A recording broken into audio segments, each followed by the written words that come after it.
Hello students, कैसे हैं आप लोग। हम लोग कर रहे हैं मोशन क्लास 9 साइंस का चैप्टर नंबर 8 और जिसका ये है लेक्चर नंबर 8। आज हम करने वाले हैं equation of motion. Equation of motion को समझेंगे होता क्या है, उनके सिंबल्स को समझेंगे, उसके बाद proof of equation of motion करेंगे ग्राफिकल मेथड से। हम ग्राफिकल मेथड से उन इक्वेशन ऑफ मोशन को प्रूफ करेंगे क्योंकि this topic is important for 9th class school examination. 9th class का जो स्कूल एग्जामिनेशन होते हैं उसमें ये equation of motion as it is proof करने को आती हैं, इसलिए बहुत अच्छे से करिएगा, बहुत अच्छे से सीखिएगा, बड़ा मजा आएगा। कॉपी पेन निकाल लो और साथ में करना चालू करो। नोट्स की लिंक डिस्क्रिप्शन बॉक्स में देख लो, हैंड रिटन नोट्स की लिंक है डिस्क्रिप्शन बॉक्स में डली हुई है, पर उसके साथ मेरा सजेशन है साथ में आप लिखते भी चले जाओ, ठीक है ना। नोट्स वो आपके पास पीडीएफ फॉर्मेट में रहेंगे, आप लेक्चर को देख के भी नोट्स बनाते रहो, ठीक है बच्चे पार्टी। चलिए कॉपी पेन निकाल लीजिए, करना शुरू करते हैं। बहुत प्यारा सा लेक्चर इक्वेशन ऑफ मोशन और उनका proof with graphical method. 3 equation of motion होती हैं, देखिए। पहली होती है v equal to u plus a t. First equation of motion is v equal to u plus a t. सबसे पहले तीनों लिख देता हूं, फिर उनके मतलब समझाऊंगा। सेकंड होती है s is equal to u t plus half a t square. And third equation of motion है v square is equal to u square plus 2as। v equal to u plus a t, s is equal to u t plus half a t square, v square is equal to u square plus 2as। अब मैं आपको यहां पे इन symbols के मतलब बता देता हूं कि इस इक्वेशन के अंदर v क्या है, u क्या है, t क्या है, a क्या है, ये सारी चीजें देख लेते हैं। तो सबसे पहले बात करते हैं v की। v यहां पर रिप्रेजेंट करता है फाइनल वेलोसिटी को, v रिप्रेजेंट करता है final velocity of the object, u represent करता है initial velocity of the object, initial velocity, ठीक है ना। t रिप्रेजेंट करता है, बहुत अच्छे से मालूम है आपको, t रिप्रेजेंट करता है टाइम को, ठीक है ना। a रिप्रेजेंट करता है uniform acceleration, this is the main thing, uniform acceleration. तुम कहोगे नॉन यूनिफॉर्म नहीं चलेगा, no. Equation of motions are not valid for non uniform acceleration. Equation of motion not valid for non uniform acceleration, it is only valid for uniform acceleration. तुम कहोगे sir what is the meaning of uniform acceleration. वैसे मैंने पिछले lectures में पढ़ाया है, ये lecture number 8 है। शुरू के 7 लेक्चर में हम लोगों ने यही पढ़ा है, बेसिक डेफिनेशंस पढ़ी हैं, बेसिक न्यूमेरिकल्स करे हैं, डिस्टेंस टाइम ग्राफ के बारे में पढ़ा, वेलोसिटी टाइम ग्राफ के बारे में पढ़ा। इसके लिए ग्राफ आना तो बहुत जरूरी है इस लेक्चर के पहले। अगर आपने ग्राफ नहीं देखे हैं तो प्लेलिस्ट की पूरी लिंक डली हुई है, एक बार जाके थ्रू आउट देख लो, बड़ा मजा आएगा लेक्चर करने में, ठीक है ना। पर मैं आपको यूनिफॉर्म एक्सेलरेशन की डेफिनेशन यहां पे भी बता देता हूं एक बार कि यूनिफॉर्म एक्सेलरेशन क्या होता है। पहले एक्सेलरेशन क्या होता है, acceleration is change in velocity with respect to time. जब वेलोसिटी में चेंज होता है that is known as acceleration. But जब वेलोसिटी में चेंज यूनिफॉर्म रेट से होता है, जब वेलोसिटी में चेंज यूनिफॉर्म रेट से होता है then that type of acceleration is uniform acceleration. For example, आप घर से निकले, वेलोसिटी 0 थी, फिर 10 हो गई, फिर 20 हो गई, फिर 30 हो गई, फिर 40 हो गई, फिर 50 हो गई, फिर 60 हो गई।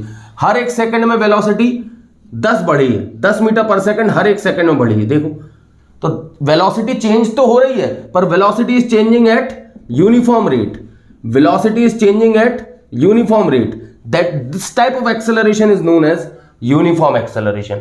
This type of acceleration is known as uniform acceleration. तो equation of motion valid for, only valid for uniform acceleration. S represent position. Position मतलब आप उसको distance भी बोल सकते हो, आप उसको distance भी बोल सकते हो और displacement भी बोल सकते हो। आप उसको डिस्टेंस और डिस्प्लेसमेंट दोनों ही बोल सकते हैं। तो बच्चों जल्दी से कॉपी कर लीजिए, ये सारे सिंबल्स मैंने लिखवा दिए हैं। v equal to u plus a t first equation of motion, s is equal to u t plus half a t square second equation of motion, v square is equal to u square plus 2as third equation of motion. और ये इनके मतलब, v represents final velocity, u represents initial velocity, t represents time, a represents uniform acceleration, s represents position यानी कि distance और displacement. Uniform acceleration का मैंने मतलब भी समझा दिया, ठीक है बच्चे पार्टी। कॉपी कर लिया। कॉपी करने के साथ अब यहां पे एक बात और समझ लीजिए, कई बार आपके स्कूल एग्जामिनेशन में जो क्वेश्चन आएगा वो इस तरीके से आएगा, वो ये नहीं बोलेंगे prove that first equation of motion, वो बोलेंगे वेलोसिटी टाइम रिलेशन, क्योंकि फर्स्ट इक्वेशन को आप लोग वेलोसिटी टाइम रिलेशन भी बोलते हो। क्या बोलते हो? फर्स्ट इक्वेशन को वेलोसिटी टाइम रिलेशन भी बोला जाता है, लिख लीजिए। कई बार क्वेश्चन ऐसे आता है, prove that graphical method, prove that with graphical method velocity time relation, prove that velocity time relation, velocity time relation को प्रूव करो ग्राफिकल मेथड से। तो अब पता चले अपन पेपर में ढूंढ ही रहे हैं भी ये वेलोसिटी टाइम रिलेशन क्या होता है।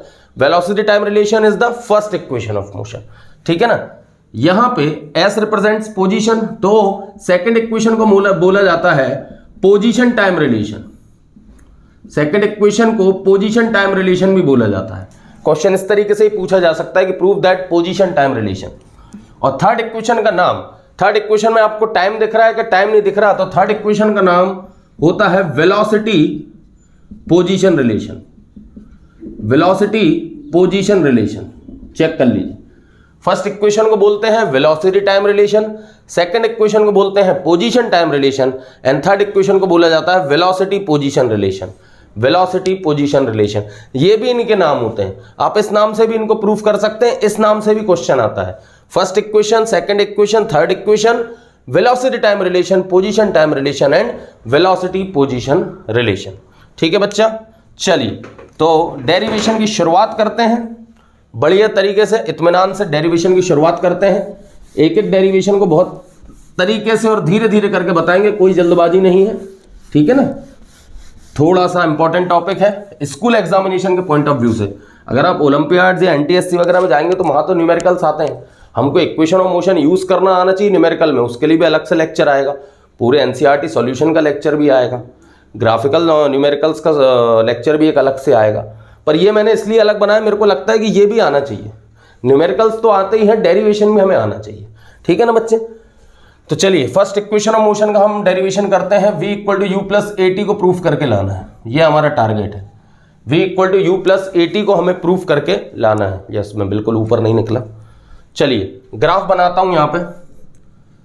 यहां पे तीनों इक्वेशन ऑफ मोशन को प्रूफ करते समय आपको वेलोसिटी टाइम ग्राफ बनाना पड़ेगा। कौन सा ग्राफ बनाना पड़ेगा? वेलोसिटी टाइम ग्राफ बनाओगे, है ना। वेलोसिटी टाइम आप ग्राफ बना रहे हैं, चेक कर लेते हैं कैसे बना रहा हूं।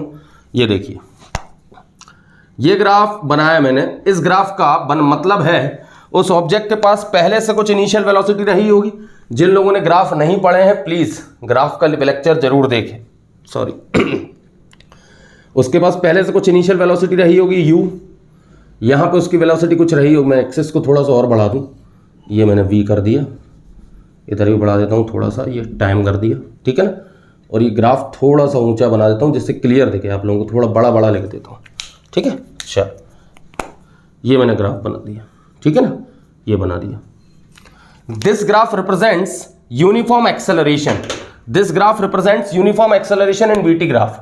वीटी ग्राफ में ये ग्राफ जो रिप्रेजेंट करता है, जब आप वीटी ग्राफ बनाते हो तो this line represents what? Uniform acceleration. हमने पिछले लेक्चर में पढ़ा है ये बात। मान लो ये है u और ये पॉइंट है मान लो v, ये पॉइंट है v, ठीक है ना।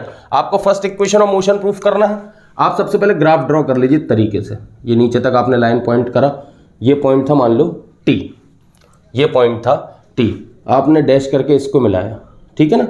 ये आपने, ये चीज़ क्या हो जाएगी? ये हो जाएगा स्लोप, ये हो जाएगा स्लोप। मान लो मैं यहाँ नाम दे देता हूँ, ये पॉइंट का नाम दे दूँ मैं a, ये पॉइंट का नाम दे दूँ मैं b, ये पॉइंट का नाम दे दूँ मैं c, ठीक है ना। ये o से लेके ये तक ये पूरा t हो जाएगा, ये पूरा t है, चेक कर लो, चेक कर लो।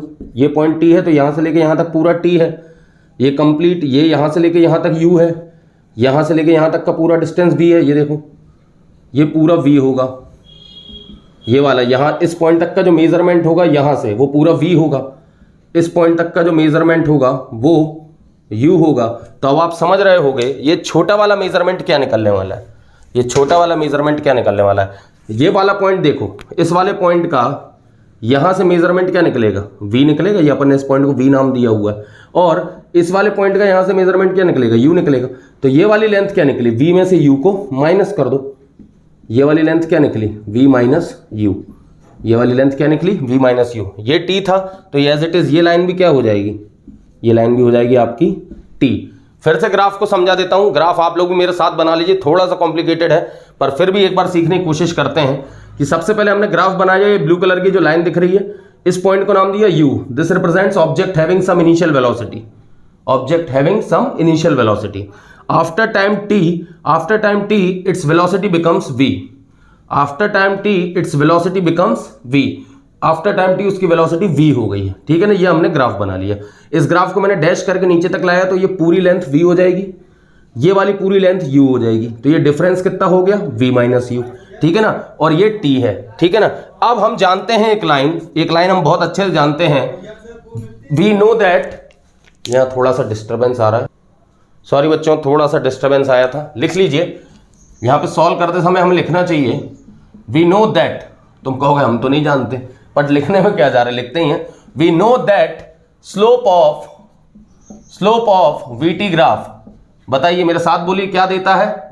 We know that slope of VT graph gives us acceleration, VT graph का स्लोप हमें एक्सेलरेशन देता है। ये बात हमने लास्ट लेक्चर में सीखी है, जब हमने वीटी ग्राफ पढ़ा था, वेलोसिटी टाइम ग्राफ पढ़ा था, तो ये बात मैंने आपको प्रूफ करवाई थी, या मैंने आपको सिखाया था कि वीटी ग्राफ का जो स्लोप होता है वो हमें एक्सेलरेशन देता है, और वीटी ग्राफ का जो एरिया होता है वो डिस्टेंस या डिस्प्लेसमेंट देता है। उसी प्रकार से एक्सटी ग्राफ मतलब डिस्टेंस टाइम ग्राफ और डिस्प्लेसमेंट टाइम ग्राफ, उसका स्लोप आपको स्पीड या वेलोसिटी देता है। ये सारी बातें हमारी हो चुकी हैं, इसलिए प्लीज बार बार मैं कह रहा हूं वो लेक्चर जरूर देखें। तो we know that slope of VT graph gives us acceleration, तो यहां पे हम लिख सकते हैं slope is equal to acceleration, slope is equal to acceleration, slope is equal to acceleration. And slope क्या होता है ये भी मैंने आपको बताया था, नहीं मालूम तो फिर से बता दे रहा हूं। स्लोप होता है परपेंडिकुलर अपॉन बेस, स्लोप होता है परपेंडिकुलर अपॉन बेस।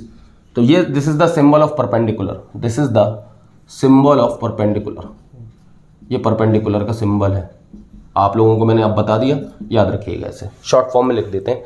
स्लोप क्या होता है, परपेंडिकुलर अपॉन बेस। इस ट्रायंगल के अकॉर्डिंग परपेंडिकुलर क्या है, इस ट्रायंगल के अकॉर्डिंग परपेंडिकुलर है BC, परपेंडिकुलर है BC। बेस क्या है, बेस है AB, और ये किसके बराबर होता है, एक्सेलरेशन के बराबर होता है। इस ट्रायंगल के अकॉर्डिंग परपेंडिकुलर है BC, बेस है AB, ये किसके बराबर होता है, एक्सेलरेशन के बराबर होता है, ठीक है बच्चा। अब BC की वैल्यू चेक कर लो कितनी है, ये BC की वैल्यू कितनी है, V माइनस यू, BC की वैल्यू कितनी है, V माइनस यू। AB की वैल्यू कितनी है, AB की वैल्यू ये रही, AB की वैल्यू है T, और ये किसके बराबर चल रहे थे, A के बराबर, एक्सेलरेशन के बराबर, ठीक है। चलो T को जरा वहां पे क्रॉस मल्टीप्लाई करना, T को वहां मल्टीप्लाई करना, तो ये बचेगा V minus u is equal to 80, V minus u is equal to 80, minus u को उस तरफ ले जाएंगे हो जाएगा प्लस, तो V equal to u plus 80। क्या ये हमारी फर्स्ट इक्वेशन ऑफ मोशन आ गई, क्या ये हमारी फर्स्ट इक्वेशन ऑफ मोशन आ गई, V equal to u plus 80। तो हम लिख सकते हैं हैंस प्रूव्ड, हमने पहली equation of motion velocity time relation को प्रूव कर लिया। किस कॉन्सेप्ट पे बेस किया हमने, स्टार्टिंग कहां से करी, हमारा स्टार्टिंग ये था, we know that slope of VT graph gives us acceleration, we know that slope of VT graph gives us acceleration. इस वाले पॉइंट से हमने हमारा डेरिवेशन स्टार्ट किया। स्लोप हमें कैसे मिला, परपेंडिकुलर अपॉन बेस से। तो इस ट्रायंगल का परपेंडिकुलर क्या था, V माइनस यू, बेस क्या था T, ये V माइनस यू कैसे आया, ये पूरा इस पॉइंट तक का यहां से मेजरमेंट कितना था V, इस पॉइंट का यहां से मेजरमेंट कितना था U, तो ये कंप्लीट V है, ये कंप्लीट U था, तो ये छोटा वाला कितना बचेगा, V माइनस यू। ये वाली लाइन का मेजरमेंट क्या आएगा, जब मैंने इसको देखा ये टाइम था, ये लाइन इसके पैरेलल थी, तो ये भी T होगा, तो ये आ गया V माइनस यू, ये हो गया T। This is perpendicular, this is base, perpendicular upon base, V minus u upon T को वहां मल्टीप्लाई करा, U को ट्रांसपोज करा, आपको फर्स्ट इक्वेशन ऑफ मोशन मिल गई, V equal to u plus 80। I hope बच्चों क्लियर हुआ होगा, कॉपी कर लो, वैसे नोट्स में भी है, पर मैंने आपको ये भी कहा है साथ में भी कॉपी करते जाएंगे, समझते भी जाओगे, कॉपी भी करते जाओगे तो ज़्यादा अच्छा लगेगा आपको करने में, ठीक है बच्चे। चलिए तो सेकंड इक्वेशन ऑफ मोशन की तरफ चलते हैं, सेकंड इक्वेशन ऑफ मोशन की तरफ चलते हैं। थोड़ा सा मैं बोर्ड को ऐसा कर देता हूँ, हाँ अब क्लियर है, अब ऊपर की कोई लाइन कभी मिटेगी नहीं, है ना, अब सही है, ठीक। चलिए थोड़ा और ऊपर से लिख सकते हैं मतलब हम लोग, ठीक है। चलिए तो भैया सेकंड इक्वेशन ऑफ मोशन की तरफ चलना चालू करते हैं। सेकंड इक्वेशन ऑफ मोशन की तरफ चलना चालू करते हैं। क्या कहती है second equation of motion? Second equation of motion कुछ नहीं कहती, ये कहती है S is equal to u t plus half a t square. ये प्रूव करके लाना है। ओह, ये कैसा बन गया, थोड़ा हाइट पे हो गया ना, इसलिए S is equal to u t plus half a t square. You have to prove S is equal to u t plus half a t square, जहां पे S क्या रिप्रेजेंट करता है? डिस्टेंस है, displacement, initial velocity, time. Half को represent करता है A होता है यूनिफॉर्म एक्सेलरेशन, T होता है टाइम। ठीक है भैया, चलो तो सबसे पहले तो ग्राफ बनाते हैं। सबसे पहला काम होना चाहिए भैया ग्राफ बनाने का। पहला काम ग्राफ का है ना, सबसे पहला काम ग्राफ बना लो। ये रहा टाइम, ये रहा वेलोसिटी, ठीक है। ये पॉइंट क्या हो जाएगा? V, ये पॉइंट U है, object having some initial velocity. Graph same बनना है, तीनों इक्वेशन में ग्राफ सेम बनना है, ठीक है ना। तो अभी अपने पिछले इक्वेशन में अपन ने इस चीज की वैल्यू क्या निकाल ली थी? V minus you. Second equation को हम डायरेक्ट कर सकते हैं ना थोड़ा सा, ठीक है ना। और इसकी वैल्यू क्या निकाल ली थी? T, ठीक है ना। ये T है, ये U है। इसको मैंने क्या बोला था? ये U है, ये O था, यहां से लेके यहां तक ये T, क्योंकि ये पॉइंट क्या था? T था। तो यहां से लेके यहां तक का मेजरमेंट T होगा। ये U है, तो यहां से लेके यहां तक का मेजरमेंट U होगा, तो ये पैरेलल, तो इसका मेजरमेंट भी U होगा। ये कंप्लीट मेजरमेंट V था, ये पॉइंट V है, तो ये वाला पॉइंट V है, मतलब ये इसका कंप्लीट मेजरमेंट यहां से यहां तक V होगा, तो ये कंप्लीट V है। ये छोटा वाला U है, तो V में से U आएगा, तो ये वाला बच जाएगा V माइनस U। हमने कुछ ऐसा किया था। अब इसके बाद हम बात करते हैं, हमको क्या चाहिए, सॉल्व कैसे करना चाहिए। S is equal to u t plus half a t square. हमें डिस्टेंस या डिस्प्लेसमेंट चाहिए, तो मैंने आप लोगों से बात कर रखी है कि डिस्टेंस और displacement is equal to area under VT graph. ये हमारी बात हुई है, नहीं हुई तो आप लिख लो, बात हो चुकी है। वैसे वेलोसिटी टाइम ग्राफ का लेक्चर आपने नहीं देखा है, इसलिए अगर आपने नहीं देखा तो प्लीज रिक्वेस्ट देख लीजिए, ये चीजें कॉन्सेप्ट क्लियर हो जाएगा। पिछले लेक्चर में समझाया है कि भैया वेलोसिटी टाइम ग्राफ का जो एरिया होता है, वो हमको डिस्टेंस या डिस्प्लेसमेंट, इन शॉर्ट आप कह सकते हो, वो हमें पोजीशन कैलकुलेट करके देता है। तो distance and displacement is equal to area under VT graph.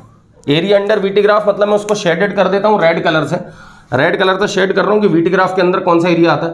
ये है भैया आपका वीटी ग्राफ, ये दिख रहा है, ये वीटी ग्राफ है आपका। इसके अंदर कौन सा एरिया आ रहा है? इसके अंदर ये ट्रायंगल आ रहा है और ये रेक्टेंगल आ रहा है। इस वीटी ग्राफ के अंदर ये आपने जो पूरा शेडेड कर दिया, एक तो ये ट्रायंगल आ गया, ये ट्रायंगल, और ये रेक्टेंगल आ गया, ठीक है ना। ये ट्रायंगल आ गया और ये रेक्टेंगल आ गया। अगर आप इसका एरिया कैलकुलेट कर दोगे, area of triangle plus area of rectangle calculate कर दोगे, तो you will get the position. Distance और displacement is equal to area under VT graph. Distance और डिस्प्लेसमेंट को कैसे रिप्रेजेंट करना है अपन? S से। एरिया अंडर वीटी ग्राफ, तो एरिया अंडर वीटी ग्राफ के अंदर दो एरिया है, area of triangle plus area of rectangle. Area of triangle plus area of rectangle. Area of triangle क्या होता है? हाफ बेस इंटू हाइट, और एरिया ऑफ रेक्टेंगल क्या होता है? Length into breadth. समझ जाइए, हाफ। ट्रायंगल का बेस क्या है? ये है ट्रायंगल, ये दिख रहा है, ये ट्रायंगल दिख रहा है। ये ट्रायंगल का बेस क्या है? T। ट्रायंगल की हाइट क्या है? V minus you. फिर से थोड़ा सा डिस्टर्बेंस है, ट्रक निकल रहा है। चलो भैया वापस देखो, थोड़ा सा ट्रक निकल रहा था इसलिए पॉज करना पड़ा। चलिए, तो इस ट्रायंगल का बेस क्या है? T। इस ट्रायंगल की हाइट क्या है? सिर्फ ट्रायंगल की हाइट देखो, V माइनस यू, ठीक है ना, प्लस लेंथ इंटू ब्रेथ। ये रेक्टेंगल है, ये देखो नीचे में, ये जहां पेन चला रहा हूं दैट इज रेक्टेंगल। जहां ये पेन चल रहा है, ये देखो ये पेन चल रहा है, दैट इज रेक्टेंगल। इसकी लेंथ और ब्रेथ क्या हो जाएगी? U and T, U into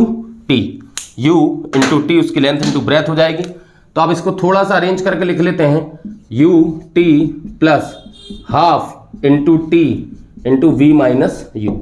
हमने थोड़ा सा अरेंज करके लिख लिया, ठीक है। इधर तक कॉपी कर लीजिए, कर लिया कॉपी। अब मैं आपको यहाँ पे थोड़ा सा, ये लाइन मैंने मिटा दी क्योंकि ये बता चुका हूँ मैं। यहाँ पे मैं थोड़ा सा आपको बताता हूँ क्या करने वाले हैं। इस इक्वेशन को आपने डब्बे में बंद करके रख लो। अब यहाँ लिखो from first equation of motion, first equation of motion, from first equation of motion v equal to u plus a t होता है। फर्स्ट इक्वेशन ऑफ मोशन यही होती है, v equal to u plus a T.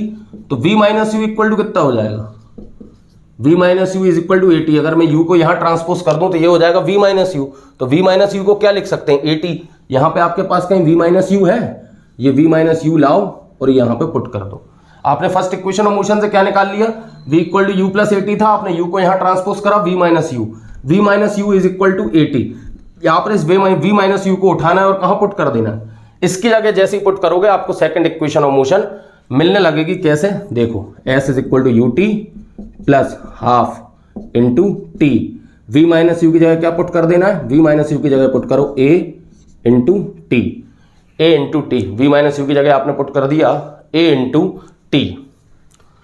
ऊपर वाली line ये मिटा रहा हूं, मैं कॉपी कर चुके होंगे, चेक करिए। v माइनस यू की जगह आपने जैसे ही ए टी पुट करा क्या आ गया, s is equal to u t plus half a की जगह a t into t square. क्या यही आपकी सेकंड इक्वेशन ऑफ मोशन नहीं है, s is equal to u t plus half a t square.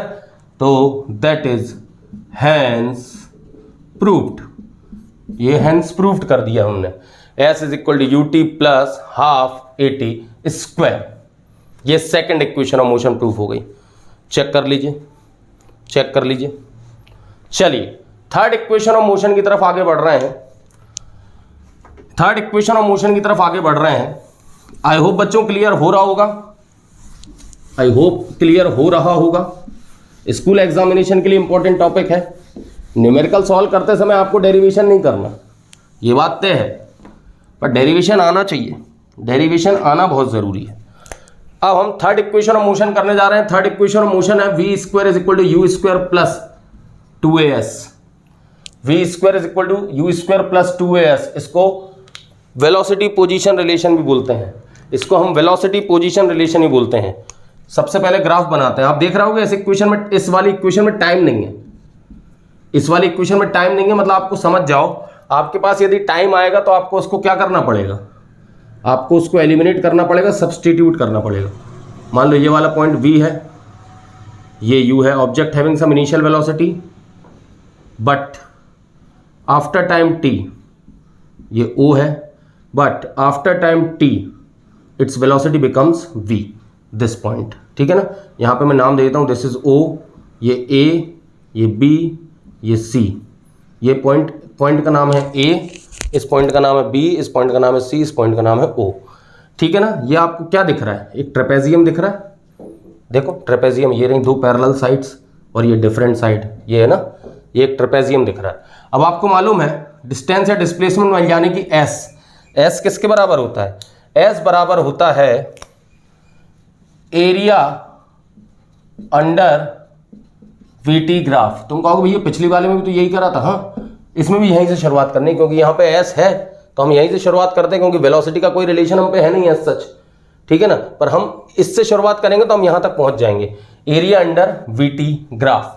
तो कौन सा एरिया निकालेंगे हम, area of trapezium, area of trapezium, ये एरिया ऑफ ट्रेपेजियम OABC, इस ट्रेपेजियम का आप एरिया निकाल दीजिए, यू विल गेट डिस्टेंस, और इस इक्वेशन से ही थर्ड इक्वेशन ऑफ मोशन भी प्रूव हो जाएगी। एरिया ऑफ ट्रेपेजियम, अब एरिया ऑफ ट्रेपेजियम क्या होता है, sum of parallel sides into height by 2, sum of parallel sides into height by 2, sum of parallel sides into height by 2। तो sum of parallel sides क्या होगा, sum of parallel sides क्या होगा भैया, इस ट्रेपेजियम की ये एक साइड पैरेलल, एक साइड ये दोनों आपस में पैरेलल है, तो sum of parallel sides क्या होगा, OA प्लस BC। इस ट्रेपेजियम की हाइट क्या होगी, अगर आप इस कॉपी को ऐसे करके देखें तो इस ट्रेपेजियम की हाइट क्या होगी, this O C divided by 2। Values put कर देते हैं। ओ ए की वैल्यू क्या है, ये ओ ए ये रिप्रेजेंट करता है यू को। बी सी की वैल्यू क्या है, ये पूरा मेजरमेंट क्या होगा, वी होगा, ठीक है ना। ओ सी ये वाला रिप्रेजेंट क्या होगा, टाइम डिवाइडेड बाय 2 यहां तक कॉपी कर लीजिए, यहां तक कॉपी कर लीजिए, यहां तक आ गया। इसके बाद यहां पे करते हैं, आप देख रहे होगे यहां इस इक्वेशन में टी आ गया, जबकि यहां पे टी की जरूरत थी नहीं, हमको, क्योंकि हमारी फाइनल इक्वेशन में टी नहीं है, तो हमको यहां से टी एलिमिनेट करना पड़ेगा। तो from first equation of motion, फिर से फर्स्ट इक्वेशन का सहारा ले लो, हारे का सहारा बाबा श्याम हमारा, इस इक्वेशन में भी फर्स्ट इक्वेशन का हमें है सहारा। From first equation of motion v is equal to u plus a t, तो v minus u is equal to a t, time की वैल्यू चाहिए थी, v minus u upon a, ये आ गई टाइम की value, first equation of motion से आपने टाइम की वैल्यू निकाली, v minus u upon a. इसको उठा के यहां पुट कर दीजिए, इस टाइम को उठाइए और यहां पुट कर दीजिए, इस टाइम को उठाइए और यहां पुट कर दीजिए, यहां कर देता हूं मैं, देख रहे हो, s is equal to v plus u, और टाइम की वैल्यू उठा के मैंने पुट कर दी v माइनस यू अपॉन ये 2a, 2 पहले से ही था, टाइम की वैल्यू पुट कर दी v minus u upon a. ऊपर देख रहे हो कि फॉर्मूला बन गया a plus b, a minus b, formula होता है a square minus b square, rationalization में अगर अभी सीख लिया होगा आपने, कमेंट कर देना अगर मैथ्स का लेक्चर भी चाहिए तो। V square minus u square upon 2a, a plus b a minus b का फॉर्मूला होता है, a plus b a minus b का फॉर्मूला होता है a square minus b square, a plus b a minus b का formula होता है a square minus b square, वही फॉर्मूला लगा है, v plus u v minus u, तो फॉर्मूला लग गया v square minus u square. ये 2a को यहाँ पे क्रॉस मल्टीप्लाई कर दो तो हो जाएगा v square minus u square is equal to 2as। आप समझ चुके हो, इक्वेशन ऑफ मोशन जस्ट आने वाली